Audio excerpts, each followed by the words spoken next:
antara Han Peng dan Ketua Sukian pun semakin memanas. Keduanya terlibat pertarungan yang sangat sengit. Tidak kusangka beberapa tahun ini kekuatanmu meningkat sebanyak ini, ucap Ketua Sukian. Namun tidak begitu mudah untuk mengalahkanku, ucapnya. Hei Patua, jika bukan karena aku kehilangan api jantung laut, aku bahkan bisa membunuhmu dengan mudah, ucap Han Peng. Setelah ucapannya itu, Han Peng pun melirik tempat pertarungan yang lainnya.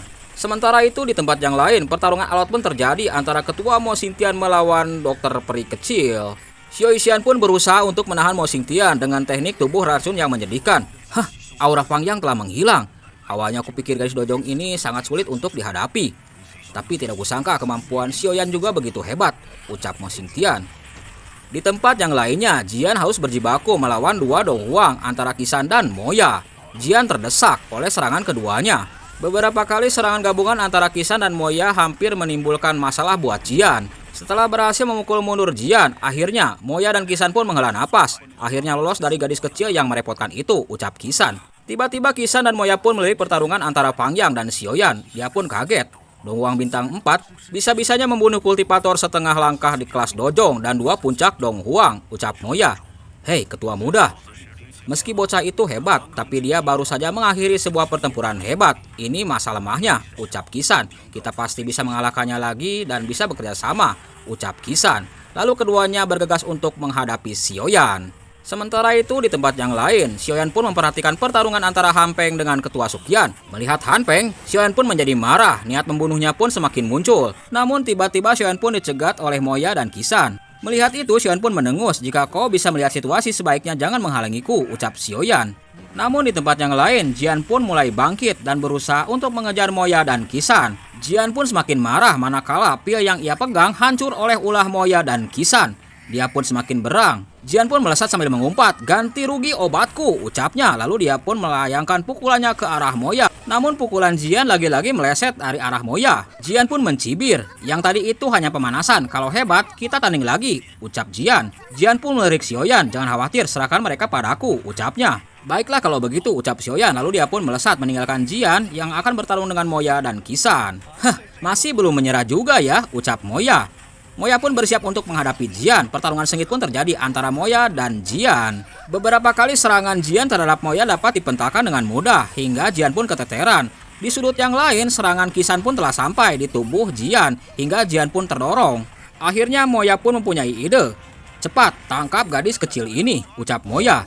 Jadikan dia sebagai sandera, paksa Xiao Yan untuk menyerahkan cairan bodhisattva dan pil dojong, ucapnya.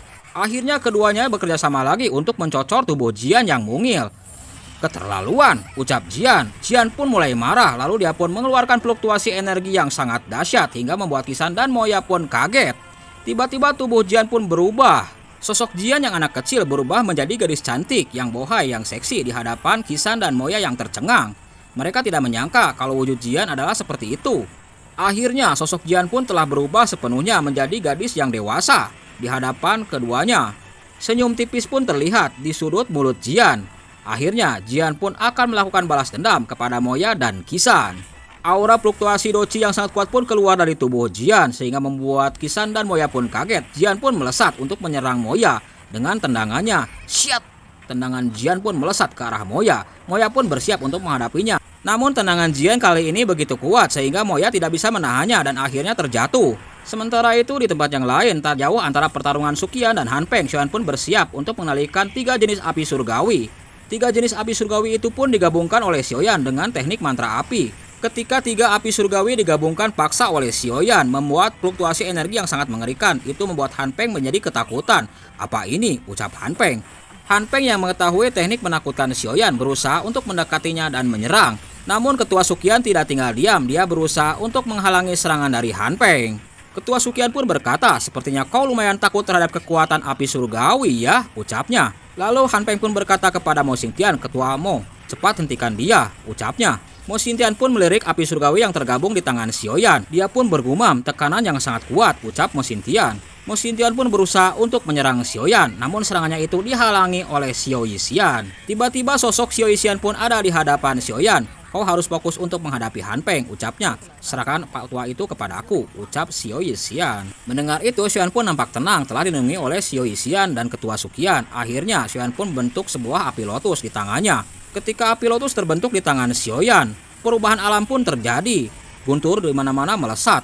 Itu 3 api surgawi, ucap Han Peng. Han Peng, aku tidak tahu apakah dirimu sekarang sanggup menerima Angry Buddha Lotus Flameku, ucap Xiaoyan. Di sisi yang lain, Han Peng pun ketar-ketir. Tidak boleh berlama-lama di sini, ucapnya. Segera dia pun melarikan diri. Mo Xingtian pun mencibir, pria ini malah kabur duluan, gumamnya. Di tempat yang lain, pelarian Han Peng pun ditahan oleh Ketua Sukian. Ingin kabur ya, ucap Ketua Sukian. Kau harus melewatiku dulu, ucapnya. Han Peng pun merasa kesal. Sialan kau, patua, dasar tua bangka. Di sisi yang lain, Mo Xingtian pun memperhatikan fluktuasi energi Xiaoyan, kekuatan yang sangat menakutkan. Jika diserang langsung, tidak mati pun pasti akan cacat, ucap Mo Xingtian. Saat itu, jika hanya mengenalkanku, takutnya tidak bisa menghentikan mereka. Di tempat yang lain, ketika Qisan harus menghadapi Jian, dia pun melihat fluktuasi energi yang dikeluarkan oleh Xiaoyan. Setelah Jian berhasil mengalahkan Moya dan Qisan, dia pun tersenyum bangga. Namun, seketika tubuhnya tiba-tiba berubah menjadi anak kecil kembali. Jian pun menjadi kaget. Sementara itu di tempat yang lain, 3 api surgawi Xiaoyan pun telah bersatu membentuk sebuah api lotus. Api lotus 3 warna berputar-putar di telapak tangan Xiaoyan, menimbulkan sebuah fluktuasi energi yang sangat kejam. Sudah selesai, ucap Xiaoyan. Lalu Xiaoyan pun melemparkan sebuah pil penyembuhan ke arah Jian. Jian pun langsung menerimanya dan memakannya. Jian pun melirik ke sudut yang lain. Semakin banyak orang-orang yang datang ke sini, ucapnya. Kalau begitu, akhiri secepatnya, ucap Jian. Lalu Xiaoyan pun melirik kedua pertarungan antara Mo Xingtian dengan Xiao Xian dan Ketua Sukian versus Han Peng. Hei Ketua Mo, Han Peng, siapa di kalian yang akan merasakan Angry Buddha Lotus Flameku duluan, ucapnya. Mo Xingtian pun nampak ketakutan. Hei, jangan gegabah, aku salut terhadap trik Ketua Xiaoyan. Untuk selanjutnya, Sekte Kaisar Hitam tidak akan mencampuri masalah hari ini lagi. Mo Xingtian pun menangkupkan tangannya kepada Xiaoyan. Aku pamit dulu, ucap Mo Xingtian. Ketua Mo, kau jangan tertipu olehnya, ucap Han Peng. Tindakanmu hari ini telah menyinggungnya. Jika kemudian hari dia balas dendam, bagaimana kau menghadapinya, ucap Han Peng. Kenapa kau tidak kabur lagi, ucap Mo Xingtian. Ini urusanku, kau tidak perlu khawatir. Lebih baik kau pikirkan dirimu sendiri. Yan Qisan, ayo kita pergi, ucap Mo Xingtian. Tak lama ketiganya melesat pergi meninggalkan tempat itu. Patua silan ini, ucap Han Peng. Han Peng, sebenarnya aula jiwa mengurung guruku di mana? Ucap Xiaoyan bertanya kepada Han Peng. Xiaoyan, kau sama sekali bukan tandingan aula jiwa, ucap Han Peng. Di sela ucapannya itu, Han Peng dan Sukian pun melirik banyak ahli-ahli yang berdatangan. Melihat para ahli yang terus berdatangan, Han Peng pun cukup senang. Kau memegang cairan bodhisattva dan membunuh 3 ketua dari lembah api iblis. Sebaiknya kau pikirkan cara untuk kabur dari perburuan sesepuh iblis tanah tua, ucap Han Peng. Melihat Han Peng yang akan melarikan diri, Xiaoyan pun bergegas untuk mengikutinya dan berusaha untuk mengejarnya. Ketika Xiaoyan bergegas untuk mengejar Han Peng, tiba-tiba Ketua Sukian pun menghalanginya. Xiaoyan, kau memiliki harta yang penting, jangan gegabah, ucap Ketua Sukian. Kembalilah ke Akademi Jianan, ucapnya. Ucapan dari Ketua Agung Sukian itu membuat Xiaoyan terdiam. Dia tidak berkata apa-apa. Dalam hatinya Xiaoyan pun nampak kesal. Dia tidak bisa menghabisi Han Peng. Lalu dia pun melirik api lotus yang ada di telapak tangannya. Dia pun berusaha untuk membubarkan 3 jenis api surgawi. Xiaoyan pun berusaha untuk memecahkan 3 api surgawi yang telah tergabung menjadi api lotus dengan kekuatannya. Dengan kerja keras Xiaoyan, akhirnya 3 api surgawi itu pun terbelah menjadi 3 bagian api surgawi dan melesat ke tubuh Xiaoyan. Ketika api surgawi memasuki tubuh Xiaoyan, muncullah fluktuasi energi yang sangat kuat dari tubuh Xiaoyan. Di tempat yang lain, Jian dan dokter peri kecil segera melesat menghampiri Xiaoyan dan Ketua Sukian. Xiaoyan pun menyesal telah membiarkannya untuk kabur, ucapnya. Sementara itu, para ahli yang berdatangan dari sudut hitam pun saling berdatangan. Xiaoyan pun hanya bisa menghela napas, tidak perlu terlalu memperdulikan mereka semua, ucap Xiaoyan. Kembali ke Akademi Jianan, ucapnya. Sukian pun mengangguk atas ucapan Xiaoyan. Sementara itu di sebuah jurang, nampak Han Peng memungut mayat Pangyang. Lalu dia pun berkata, adik seperguruan yang baik. Semoga kau bisa membawa cairan bodhisattva ke Akademi Jianan. Han Peng pun mulai mengutuk Xiaoyan. Setelah aku mengundang iblis tua, keluar itu saatnya kalian musnah, ucap Han Peng. Lalu Xin pun beralih ke tempat Xiaoyan berada. Iblis tanah tua adalah pendiri dari lembah api iblis. Xiaoli pun menjelaskan, dia adalah kultivator 1 generasi dengan kepala sekolah. Meski kemampuannya kalah dari kepala sekolah, tapi dia termasuk dojong bintang 5 atau 6. Ucapan Xiaoli itu membuat mereka semua terdiam. Namun kau tidak perlu khawatir, ku dengar, iblis tanah tua mengasingkan diri dan selalu takut kepada kepala sekolah, ucapnya. Xian pun menghela napas. Menurutku kepala sekolah lebih tidak bisa diandalkan daripada iblis tanah tua, ucapnya. Selama beberapa tahun aku berada di akademi, aku bahkan belum pernah melihatnya. Di samping Xiaoyan, Jian pun nampak kesal. Ini tidak cukup, berikan aku pil lagi, ucapnya. Melihat Jian yang merecoki Xiaoyan, Xiaoli pun turun tangan. Ini kuberikan kepadamu, ucap Xiaoli sambil memberikan sebuah pil kepada Jian. Melihat tingkah laku dari Jian, Xiaoyan pun hanya bisa menggelengkan kepala. Sementara itu, Ketua Sukian pun menghampiri Xiaoyan. Lalu dia pun berkata, "Ada apa, Ketua Sukian?" ucap Xiaoyan. "Ini untukmu," ucap Ketua Sukian. Ini adalah jurus tempur pedang yang dibeli oleh Xiaoli di pelelangan. Demi benda ini, dia tidak ragu untuk menyinggung seorang kultivator dojong, ucap Ketua Sukian. Mendengar ucapan dari Ketua Sukian, Xiaoyan pun tersentuh, lalu dia pun memalingkan wajahnya ke arah Xiaoli. "Kakak kedua," ucap Xiaoyan. "Kau tidak perlu terharu. Kita adalah saudara kandung," ucap Xiaoli. "Berdasarkan kecepatan pelatihanmu, kau kebetulan butuh ilmu pedang itu untuk meningkatkan kekuatanmu," ucap Xiaoli. "Sekarang kakak kedua sudah mencapai puncak doang kan?" ucap Xiaoyan. "Selanjutnya asal menerobos tingkat Dong Huang, maka pil penguras nyawa bisa dihancurkan sepenuhnya," ucapnya. Xiaoli pun mengangguk dengan ucapan Xiaoyan. "Berkat menara pembakaran langit berkobar di Akademi Jianan, aku sering berlatih di bagian dasar dalam 2 tahun terakhir. Kecepatan pelatihanku meningkat semakin cepat," ucap Xiaoli. "Namun sayang sekali, api jantung hati telah hilang." Di sisi yang lain, Xiaoyan pun melihat kesedihan dari kakaknya Xiaoli. Lalu dia pun berusaha untuk mendekati kakaknya itu. "Aku punya cara," ucap Xiaoyan. Lalu dia pun mendekati kakak keduanya, Xiaoli. Lalu Xiaoyan pun mengeluarkan api surgawi dari balik jarinya. Lalu dia pun menusukkan api surgawi itu ke arah dada Xiaoli. Segera api surgawi jantung hati pun melesat menuju tubuh dari kakak kedua Xiaoyan. Di sisi yang lain, Xiaoli pun tak sanggup untuk menahan api surgawi yang diberikan oleh Xiaoyan ke dalam tubuhnya. Api surgawi itu pun memasuki meridian dan sendi-sendi dalam tubuh Xiaoli. Untuk beberapa saat, Xiaoli pun terengah-engah menahan rasa sakit dalam tubuhnya akibat api surgawi yang ditransferkan oleh Xiaoyan. Akhirnya, proses transfer api surgawi Xiaoyan ke Xiaoli pun selesai. Namun tiba-tiba, tubuh Xiaoyan pun nampak lemas. "Hei adik ketiga, apa yang sedang kau lakukan itu?" "Tidak masalah, tidak apa-apa," ucap Xiaoyan. Lalu Xiaoyan pun menjelaskan, "Itu adalah benih api jantung hati yang ditanamkan di tubuhmu. Dengan bantuan api jantung hati dapat diaktifkan dengan doci," ucap Xiaoyan. "Kakak kedua, kau perlu mempercepat latihan dan menerobos ke tingkat Dong Huang secepatnya." Mendengar penjelasan dari Xiaoyan, Xiaoli pun hanya tertawa kecil. "Trikmu semakin banyak saja ya," ucapnya. Mendengar ucapan dari Xiaoli, Xiaoyan pun hanya tersenyum. "Tentu saja, trikku masih banyak lagi," ucapnya. Lalu dia pun malingkan wajahnya ke arah Ketua Sukian. "Ketua besar, kali ini aku kembali ke sudut hitam demi satu misi," ucapnya, yaitu mengaktifkan menara pembakaran api berkobar. Mendengar ucapan Xiaoyan, Sukian pun hanya tersenyum. "Aku memang sedang menunggumu, hanya kau yang bisa melakukannya," ucap Ketua Sukian. Xiaoyan pun menangkupkan kedua tangannya ke arah Sukian. "Ketua besar jangan khawatir," ucapnya. Namun tiba-tiba dia pun merasakan sesuatu yang aneh. "Aku akan mencari tempat yang tenang untuk melatih ilmu pedang," ucapnya. Lalu Xiaoyan pun melangkah meninggalkan Sukian dan yang lainnya. Di tempat yang lain, Xiaoyan pun merasakan gelagat yang aneh dari Xiaoyan. Di sebuah tempat yang sunyi, Xiaoyan pun membuka sebuah gulungan keterampilan yang ia dapatkan dari kakak keduanya. Xiaoyan pun mulai memperhatikan isi dari gulungan keterampilan pedang yang ia dapatkan itu. Namun rupanya itu adalah sebuah trik dari Xiaoyan. Dia sangat hati-hati. Tiba-tiba dia pun merasakan hal yang aneh dalam cincinnya. Lalu seberkas cahaya pun melesat. Itu adalah sebuah kotak yang berisi cairan bodhisattva. "Hei Ketua Xiaoyan," ucap Yinsan tua, "terima kasih telah mengawalku sampai sini.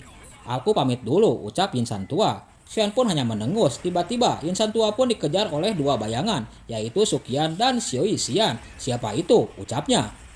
Tiba-tiba muncullah sosok Xiaoyan dan Sukian. Yinsan tua pun nampak kaget oleh pengajaran Ketua Sukian dan Xiaoyan. Tiba-tiba Ketua Sukian pun berkata, "Hei Pak Tua Yinsan, ternyata kau memang sudah tidak tahan lagi," ucap Ketua Sukian.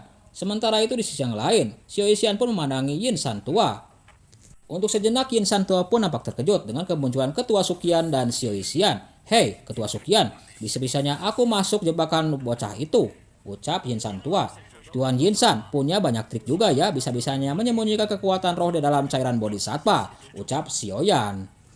"Sayangnya tetap diketahui olehmu," ucap Yinsan tua sambil menengus. "Kau benar-benar licik," ucap Sukian.